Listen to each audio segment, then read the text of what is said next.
আসসালামু আলাইকুম বন্ধুরা। আশা করি আপনারা সকলেই ভালো আছেন।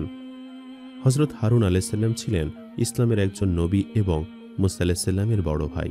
তিনি আল্লাহর একজন মনোনীত রাসূল এবং ইসরাফিল বংশের প্রতি প্রেরিত নবী।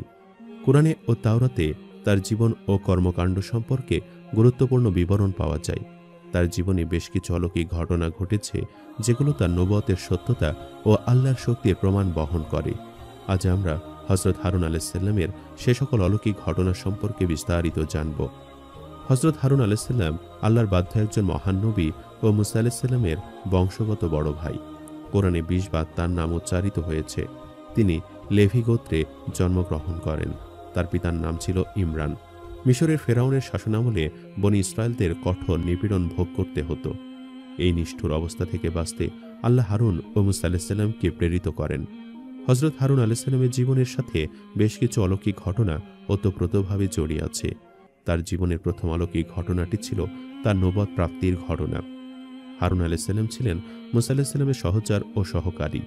যখন মুসা আলাইসাল্লাম আল্লাহর পক্ষ থেকে নবুয়ত পান এবং ফেরাউনকে সত্য পথে ডাকেন, তখন তিনি আল্লাহর কাছে আবেদন করেন, ওহে আমার প্রভু, আমার ভাই হারুনকে আমার সহকারী করে দাও। সূরা তাহা আয়াত নম্বর ২৯ ও ৩০। আল্লাহ তার এই দোয়া কবুল করেন এবং হারুন আলাইসাল্লামকে ওহীর মাধ্যমে নবী নিযুক্ত করেন। আর হজরত হারুন আলাইসাল্লামের জীবনের জন্য সবথেকে বড় অলৌকিক বিষয়টি ছিল তার নবুয়ত প্রাপ্তির বিষয়টি। মহান রাব্বুল আলামিন স্বয়ং নিজে মুসা আলাইসাল্লামের দোয়া কবুল করে তার ভাই হারুনের ওপর ওহী অবতীর্ণ করেন এবং হঠাৎ করে ওহী প্রাপ্তির বিষয়টি ছিল তার জন্য এক আকস্মিক বিষয়। একজন সাধারণ মানুষ থেকে নবুয়তের গুরু দায়িত্ব তার উপরে এসে বর্তাবে, তিনি এটি আদৌ কল্পনা করেননি। তাই হজরত হারুন আলাইসাল্লামের জীবনের সবথেকে বড় এবং গুরুত্বপূর্ণ অলৌকিক বিষয়টি ছিল তার নবুয়ত প্রাপ্তির বিষয়।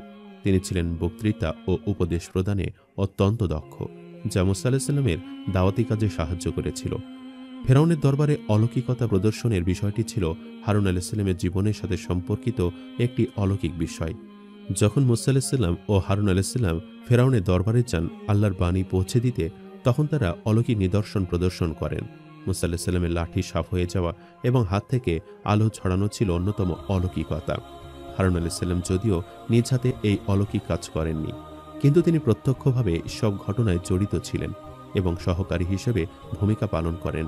ফেরাউন ও তার দরবারের লোকেরা যখন এই অলৌকিক ঘটনা দেখল, তারা প্রথমে বিস্মিত হলেও পরে তা জাদু বলে এড়িয়ে যায়।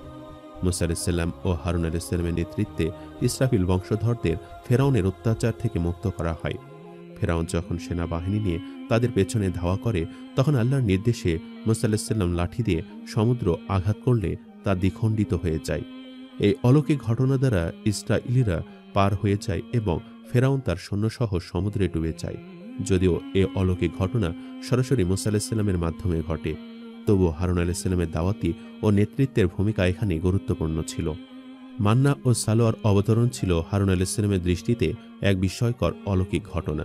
মিশর ত্যাগ করার পর ইসরায়েল বংশধররা যখন মরুভূমিতে অভুক্ত ও তৃষ্ণার্ত ছিল, তখন আল্লাহ আকাশ থেকে মান্না ও সালোয়া অবতরণ করেন। এই ঘটনা ছিল সম্পূর্ণ অলৌকিক। আল্লাহ তাআলা এভাবে হারুন আলাইসাল্লাম ও মুসা আলাইসাল্লামের উম্মতের প্রতি দয়া পরবশ হয়ে তাদের খাদ্যের সংস্থান করেন। তারা যখন পানি চায়, তখন মুসা আলাইসাল্লামের লাঠি দ্বারা পাহাড়ে আঘাত করলে 12টি ঝর্ণা বের হয়। হারুন আলাইসাল্লামের এই অলৌকিক ঘটনাগুলোর সময় তাদের মধ্যে শান্তি ও নিয়ম বজায় রাখতে ভূমিকা রাখেন এবং হারুন আলাইসাল্লাম আল্লাহ তাআলার কাছে সে সময় আসমানি খাবারের জন্য দোয়া করেছেন এবং সকলের দোয়ার বলেই অলৌকিকভাবে এই খাবার আসে। মুসা আলাইসাল্লাম যখন 40 দিন আল্লাহর সাথে কথোপকথনের জন্য তুর পাহাড়ে অবস্থান করছিলেন, তখন ইসরায়েলীরা সামরিক প্ররোচনায় পড়ে একটি স্বর্ণের গরু তৈরি করে তা উপাসনা করতে শুরু করে। হারুন আলাইসাল্লাম তখন তাদেরকে নিষেধ করেন, বলেন, হে আমার সম্প্রদায়, তোমরা পরীক্ষায় পড়েছ আর তোমাদের প্রভু তো দয়াময়, সুতরাং আমার অনুসরণ করো এবং আমার আদেশ মান্য করো। সূরা তাহা আয়াত নম্বর 90। কিন্তু লোকেরা হারুন আলাইসাল্লামের কথা শোনেনি, বরং তাকে দুর্বল মনে করে বিদ্রোহ করে। এটা ছিল তার জন্য একটি বিরাট ধৈর্যের পরীক্ষা। তিনি সংঘর্ষ এড়িয়ে ধৈর্য ধরেন এবং তাদের ঈমান রক্ষা করার চেষ্টা চালিয়ে যান। এই ঘটনা হারুন আলাইসাল্লামের ধৈর্য, সহনশীলতা ও শান্তিপূর্ণ আচরণের এক অসাধারণ উদাহরণ।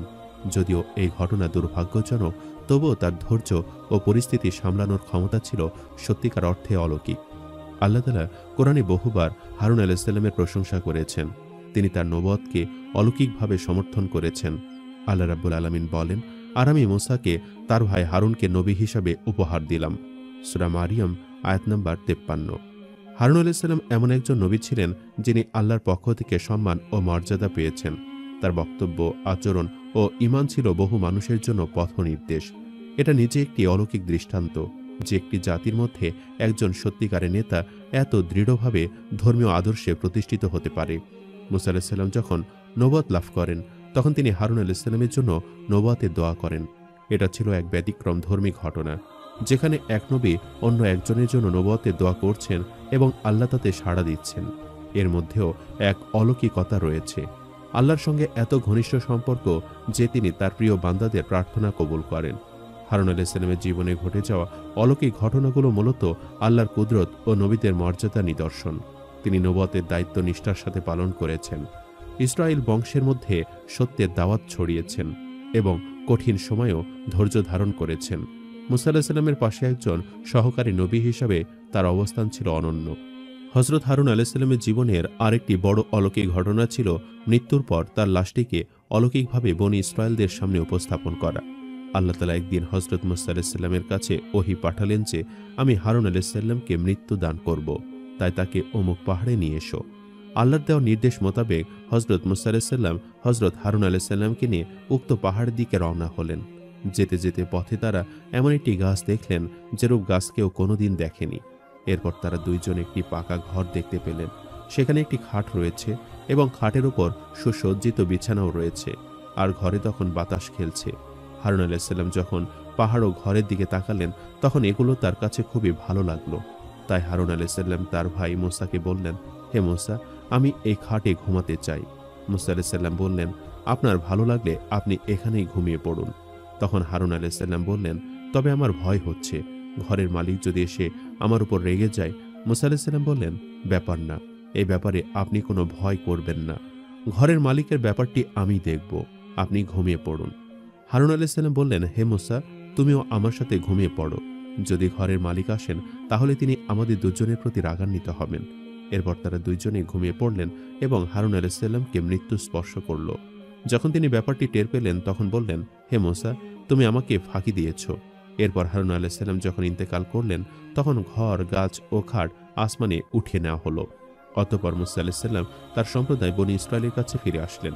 যখন তিনি ফিরে আসলেন তখন তার সাথে তার ভাই হারুন ছিলেন না। এটা দেখে বনী ইসরায়েলরা বলতে লাগলো, নিশ্চয়ই মূসাই হারুনকে হত্যা করেছে। উল্লেখ্য যে বনী ইসরায়েলরা মূসা আলাইহিস সালামের চেয়ে হারুন আলাইহিস সালামকেই বেশি ভালোবাসত। মূসা আলাইহিস সালামের থেকে হারুন আলাইহিস সালাম ছিলেন বনী ইসরায়েলের কাছে অধিক নমনীয়। পক্ষান্তরে মূসা আলাইহিস সালামের মধ্যে কিছুটা কঠোরতা ছিল। সেই জন্য বনী ইসরায়েলরা বলতে থাকলো, মূসা হিংসা করে হারুন আলাইহিস সালামকে হত্যা করেছেন। হযরত মূসা আলাইহিস সালাম তার সম্প্রদায় বনী ইসরায়েলের কাছ থেকে এই কথা শোনার পর তাদেরকে বললেন, তোমাদের জন্য আমাদের আফসোস, তোমরা কি জানো না তিনি ছিলেন আমার ভাই? তোমরা কি করে ভাবলে যে আমি তাকে হত্যা করতে পারি? যখন বনী ইসরায়েলরা এ বিষয় নিয়ে মূসা আলাইহিস সালামকে অধিক জ্বালাতন করতে লাগলো তখন মূসা আলাইহিস সালাম দাঁড়িয়ে 2 রাকাত সালাত আদায় করলেন ও আল্লাহ তাআলার কাছে প্রার্থনা করলেন। আর অলৌকিকভাবেই তখন সেই খাটটি ওপর থেকে নিচে নেমে আসলো, যে খাটটির ওপর হযরত হারুন আলাইহিস সালামের মৃত্যু হয়েছিল, এবং তারা সকলে আসমান ও জমিনের মধ্যবর্তী জায়গায় হযরত হারুন আলাইহিস সালামের লাশটি দেখতে পেল। অর্থাৎ মৃত্যুর পরে আল্লাহ তাআলা অলৌকিকভাবে শুধুমাত্র মূসা আলাইহিস সালামকে নির্দোষ প্রমাণ করার জন্য হারুনের লাশটিকে দেখিয়েছিল। এটিও আল্লাহ তাআলার পক্ষ থেকে ছিল এক অলৌকিক নিদর্শন। হযরত হারুন আলাইহিস সালাম 122 বছর বেঁচে ছিলেন। তার এই দীর্ঘায়ু আল্লাহর পক্ষ থেকে অলৌকিক নিদর্শন। 122টি বছর তিনি তাওহীদের উপর অটল ছিলেন এবং বনী ইসরায়েলদেরকে আল্লাহর একত্ববাদের উপর অটল থাকার আহ্বান দিয়ে গেছেন। হযরত মূসা আলাইহিস সালামের সাথে কাঁধে কাঁধ মিলিয়ে তিনি ইসলাম প্রচার করে গেছেন। বনী ইসরায়েলদের কাছ থেকে অনেক অত্যাচার সহ্য করার পরও তিনি হাল ছাড়েননি, কারণ তিনি একজন নবী ছিলেন, আর তিনি তার নবুয়তের গুরু দায়িত্ব মৃত্যুর আগ পর্যন্ত পালন করে গেছেন। হারুন আলাইহিস সালামের অলৌকিক ঘটনাগুলো শুধু ঐতিহাসিক নয়, বরং আমাদের জন্য শিক্ষা ও অনুপ্রেরণার উৎস। তার জীবনের প্রতিটি দিক আমাদের শেখায় আল্লাহর উপর নির্ভরতা, সত্য পথে অটল থাকা এবং সবসময় শান্তি ও ধৈর্যের পথে থাকা। এটাই প্রকৃত অলৌকিকতা। সম্মানিত দর্শক, ভিডিওটি আপনাদের কাছে কেমন লেগেছে তা আমাদের কমেন্ট করে অবশ্যই জানাবেন। আর সবাই আমাদের সাথেই থাকবেন। আজ তাহলে এই পর্যন্তই। আপনারা ভালো থাকবেন, সুস্থ থাকবেন। আল্লাহ হাফেজ।